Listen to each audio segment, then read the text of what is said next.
Well, top of the Monday morning, and Pastor Colin here from Surpassing Sobriety.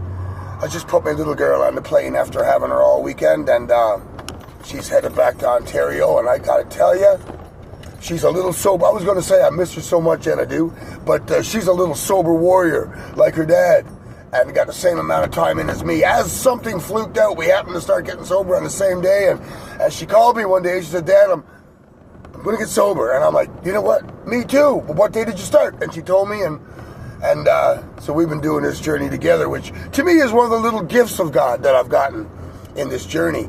And God's not going to get me sober. God didn't get me in trouble. It's not God's job to get me out. God is not a wishing well, an ATM, and He's not your mother. He'll give me strength on this path. But to do any more would violate my free will, and that's the one thing He cannot do. So all that being said, she is a little sober warrior. She's gone back to work in Ontario. Yes, my heart is empty, but my gratitude is full. And what we do, we got a week sober in. It's day 7 now of our 7-day sober series.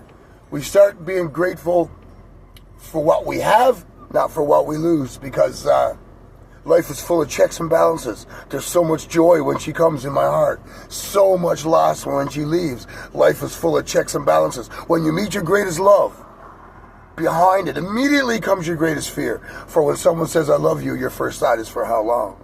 When will you stop?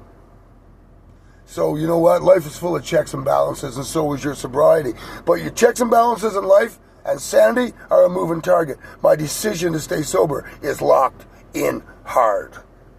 And this is how we do it, guys. Listen, I love you. I am praying for you. God is good. Sobriety does rock. It is a journey, though. It is not a destination.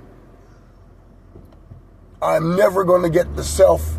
People say, "Oh, I'm getting sober to get myself back." Well, who are you? Oh, I don't know. Well, how are you going to know when you get it back? Oh, I don't know. We're not living this life to get ourselves back. Life is like a cheap novel.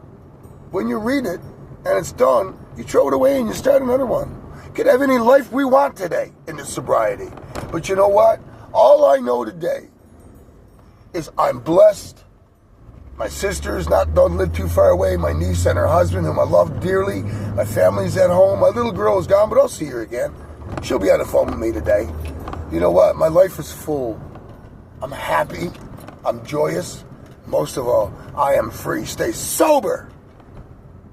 Keep it real, guys. The miracle's just on the other side. How do you know the day that you decide to quit, relapse, that your miracle wasn't that far away? Check the page.